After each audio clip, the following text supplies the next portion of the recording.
Aujourd'hui sur La Petite Bête, on fait du feta mariné. C'est d'une simplicité imbattable, mais ça va faire un hit pour l'apéro, pour vos salades, vos omelettes, peu importe, c'est super simple. Êtes-vous prêts? Il se vend dans le commerce des pots de feta mariné. Mais pourquoi ne pas le faire vous-même? C'est vraiment simple et il faut utiliser quelques belles herbes du potager idéalement. Moi, j'en ai plein ici. J'ai du romarin, j'ai de l'amande, de la sauge, du persil, de l'origan. Premièrement, parlons feta. Les copains, il y a feta et feta. C'est comme le parmesan. Le parmesan qui se vend en pot, j'espère que vous savez déjà que c'est pas vraiment du parmesan. Le vrai feta est fait de lait de brebis. C'est encore acceptable d'avoir un feta de lait de brebis et de chèvre. Par contre, il n'y a pas de place pour le lait de vache dans le fromage feta.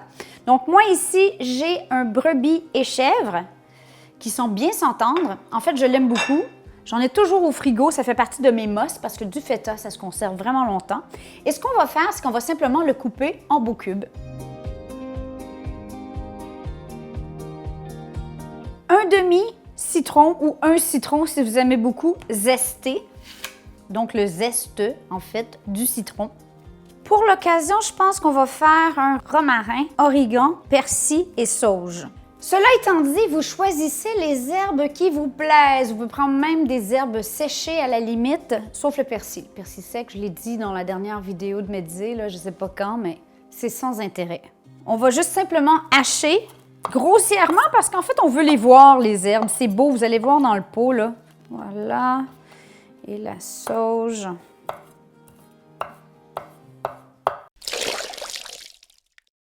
Minute d'humilité aujourd'hui. Est-ce que vous voyez la tache que j'ai là qui est cachée derrière mes cheveux? Ça va m'emplacer pour cacher la tache que j'ai là. Bon, ça fait 3 ans et demi que je fais des vidéos avec vous. Je pense que je peux finalement être honnête. Votre petite bête, c'est la reine des taches. Je suis capable de manger sans m'en mettre partout. En fait, je sais pas, je pense que je vous l'ai déjà dit, je sais pas dans quelle vidéo, mais c'est pas peu fréquent que je me retrouve avec de la purée de pois chiches sur le bout du nez, de la sauce tomate dans les oreilles et des herbes dans le toupette. Cette zone-là en particulier, je pense que si c'était pas gênant d'être adulte et de porter une bavette, il faudra en faire un grandeur Manon, ça serait vraiment utile. Surtout au resto avec de la sauce tomate, des pâtes. On oublie les chandails blancs tout de suite en partant. Hein? Qui d'autre ici a le même problème que moi? Commentaire? Pouce bleu? On s'aime pareil. Vive les détergents et les anti-taches. Un jour, on fera une capsule « Comment enlever les taches de nourriture sur vos vêtements ». Je suis pro. Et la nappe? Ah! Double pro. Je vais déposer quelques-unes de mes herbes au fond. Mon zeste de citron. Mes cubes de feta. Jus du demi-citron. Quelques grains de poivre. Ici, j'ai du beau poivre rouge de Zanzibar directement. Maintenant, je couvre le tout d'huile d'olive. On a l'impression d'avoir travaillé des heures. Ça se donne très bien comme cadeau d'hôtesse. Sachez toutefois que toute marinade dans l'huile, on ne peut pas garder ça éternellement là, parce qu'éventuellement, il pourrait y avoir des problèmes de botulisme. Donc, on ne garde pas ça 2 mois au frigo quand c'est fait maison.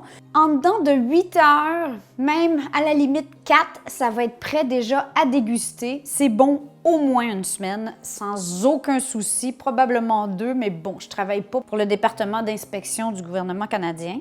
Bon, là, évidemment, on vient de le faire, ça ne goûtera pas encore beaucoup, mais parce que j'ai faim, j'y goûte pareil. De toute façon, déjà, avec une très bonne huile d'olive et du feta, on ne se trompe pas trop.